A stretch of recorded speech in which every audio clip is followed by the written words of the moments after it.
3 یا 4 رکعت کے شک پر سجدہ۔ حضرت ابو سعید خدری رضی اللہ عنہ نے کہا، رسول اللہ صلی اللہ علیہ وسلم نے فرمایا، اگر تم میں سے کسی کو رکعات کی تعداد کے بارے میں شک پڑ جائے، کبھی ایسا ہوا آپ کے ساتھ؟ سب کے ساتھ ہوا؟ تو پھر کیا کرتے ہیں؟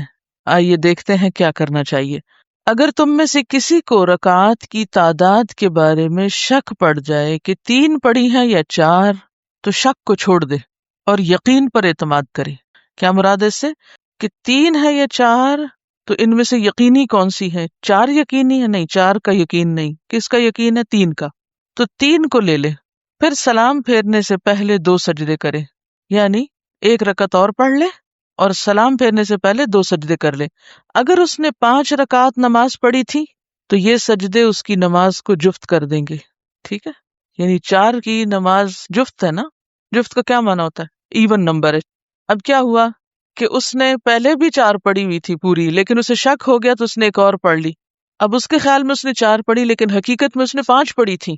اب جو ایون نماز ہے اس کو آڈ نمبر میں تو نہیں پڑھ سکتے، لہٰذا یہ جو آخر کے 2 سجدے ہیں ان کی حکمت کیا ہے کہ وہ رکعتوں کی تعداد یا سجدوں کی تعداد کو کیا کریں گے؟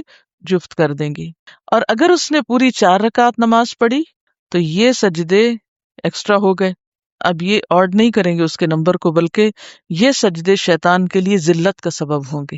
یعنی عمل ایک ہی ہے، اب اس میں آپ دیکھیے دونوں طرح سے سجدوں کا مثبت پہلو سامنے لایا گیا ہے، اور یہی ایک خوبصورت طریقہ ہوتا ہے۔ جس شخص کو نماز میں یہ شک پڑ جائے کہ آیا اس نے 1 رکعت پڑھی ہے یا 2، تو اس کو 1 رکعت یقین کرے، اور جس کو یہ شک ہو کہ اس نے 2 پڑھی ہے یا 3، تو اس کو 2 رکعت یقین کرے، اور پھر آخری قعدہ میں سلام پھیرنے سے پہلے سہو کے 2 سجدے کر لے۔ سجدہ سہو کا طریقہ یہ ہے کہ آخری قعدہ میں تشہد اور دعا پڑھنے کے بعد اللہ اکبر کہہ کر سجدے میں جائیں، پھر اٹھ کر جلسے میں بیٹھ کر دوسرے سجدے میں جائیں، پھر اٹھ کر سلام پھیر کر نماز سے فارغ ہو جائیں۔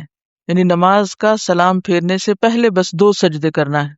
حدیث مذکور میں سلام پھیرنے سے پہلے سجدہ سہو کا حکم ہے، اس لیے سہو کے 2 سجدے سلام پھیرنے سے پہلے کرنے چاہیے۔ قعدہ اولیٰ کے ترک پر سجدہ۔ قعدہ اولیٰ کے ترک کا کیا معنی ہے؟ چھوڑ دینے پر۔ یعنی اگر کسی نے 4 رکعتیں پڑھی ہیں اور وہ بیچ کا تحیات بھول گیا ہے، اب کیا کرے؟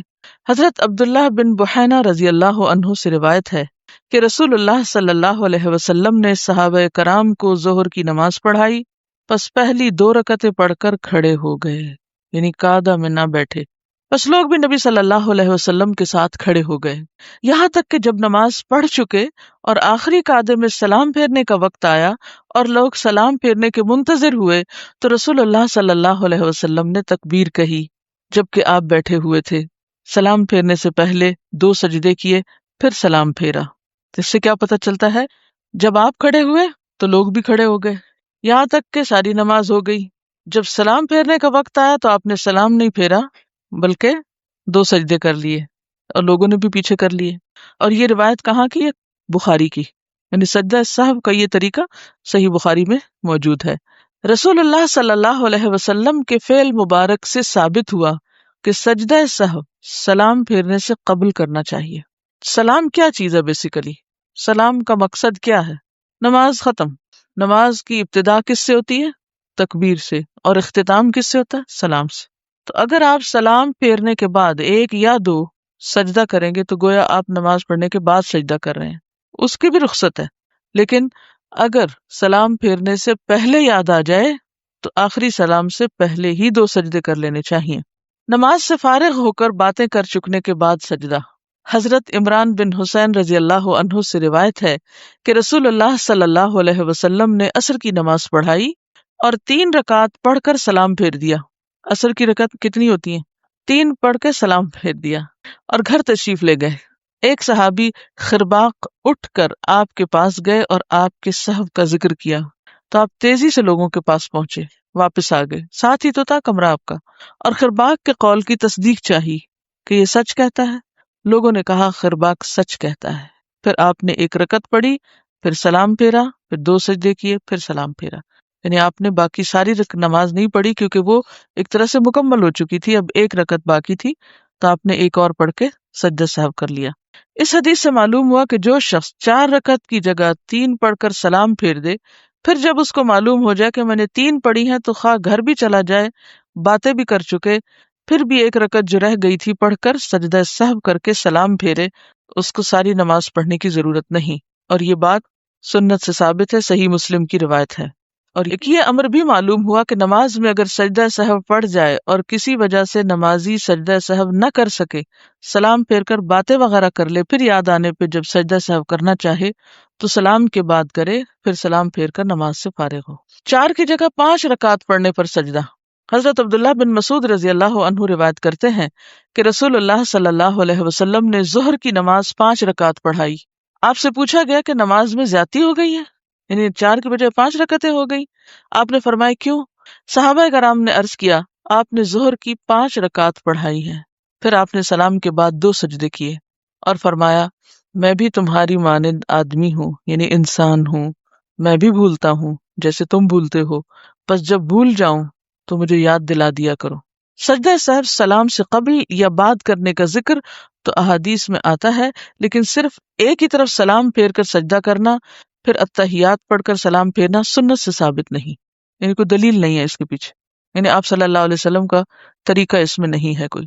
اب آپ دیکھیے یہ نیچے حاشیہ پڑھیے نمبر 1 صفحہ 203 کا۔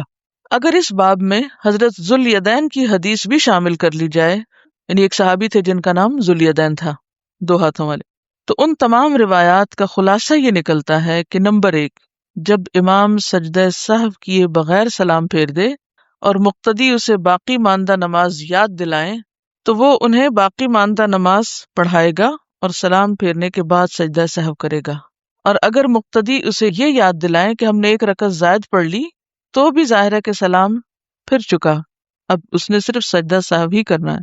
نمبر 3، اگر رکعات کی تعداد میں شک پیدا ہو جائے تو پھر سلام سے پہلے سجدہ سہو کرے گا، البتہ اگر یہ شک پیدا ہو کہ میں نے 1 رکعت پڑھی ہے یا دو پڑھی ہے یا 3 تو کم کو تعداد شمار کر کے نماز مکمل کر لے گا، اور اگر یہ شک پیدا ہو کہ 3 پڑھی ہے یا 4، وہ شک کو نظر انداز کرتے ہوئے اپنے یقین پر عمل کرے گا اور سجدہ سہو سلام سے پہلے ہی کرے گا۔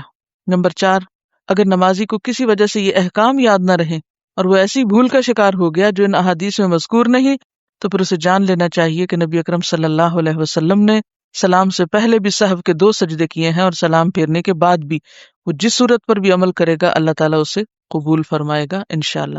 یاد رکھیے کہ جب نماز میں کوئی رکن چھوٹ جاتا ہے تو سجدہ سہو سے نماز پوری نہیں ہوتی، یہ بات اس میں اضافہ کر لیجیے، یعنی یہ جن جگہوں پہ بھول ہو گئی نا کہ 3 پڑھی ہے 4 بھول گئے، قاعدہ اولیٰ نہیں پڑھا بھول گئے، لیکن کچھ اور بھولیں ایسی بھی ہیں کہ جن کے بھولنے سے سجدہ سہو نماز کی تکمیل نہیں کرتا، مثلا قیام، سورۃ الفاتحہ کا پڑھنا قیام میں، رکوع، سجدہ، اگر یہ بھول جائے تو پھر کیا ہوتا ہے، 1 رکعت اور پڑھ لیں، ٹھیک ہے، آپ نے دعائیں پڑھی اور نئی نئی دعائیں سیکھ رہی ہیں اور اس کے بعد یہ بھول ہی گئے کہ سورۃ فاتحہ بھی پڑھنی ہے، ڈائریکٹ کس پہ چلے گئے، قرات پہ چلے گئے، اور شیطان کا طریقہ کیا ہوتا ہے کہ ہر بھولی بسری بات نماز میں یاد کرا دیتا ہے، تو وہ اچانک آپ کو یاد ہے اوہ میرا خیال ہے کہ میں نے سورۃ فاتحہ نہیں پڑھی، اچھا اب کیا ہو، اب ساری نماز دوبارہ نہیں، جس رکعت میں 1 ہوا ہے اس کے بجائے آخر میں 1 رکعت اور پڑھ لیں، یعنی دوبارہ نئے سرے سے نماز نہیں ہوگی، 1 رکعت اور پڑھ لیں، کیونکہ رکوع کے بغیر یا 2 سجدوں میں سے 1 کیا یا 2 کیے شک پڑ جاتا ہے نا بعض اوقات، پتہ نہیں 1 کیا یا 2 کیے، یعنی اگر تو سجدوں کے بیچ میں یاد آ گیا تو اسی وقت سجدہ کر لیں اور پھر آخر میں سجدہ سہو کر لیں، لیکن اگر آپ کو بعد میں یاد آتا ہے تو پھر آپ رکعت پوری کریں۔ جی، سورۃ فاتحہ پڑھنے میں تو یہ ہے کہ اس کے بغیر تو نماز نہیں ہوتی، ہے تو راجح بات ہے، لیکن یہ کہ اگر اس کے علاوہ جہاں قرات آپ کو کرنی چاہیے تھی تو بعض علماء کہتے ہیں کہ یہ بھی واجب ہے، اور اگر نہیں پڑھا تو پھر آپ کی رکعت نہیں ہوئی تو 1 ایکسٹرا رکعت پڑھیں، اور بعض یہ کہتے ہیں کہ سورۃ فاتحہ جب پڑھ لی تو سورۃ فاتحہ ہی قرات کے ہم مقام ہو گئی۔ وآخر دعوانا ان الحمد للہ رب العالمین۔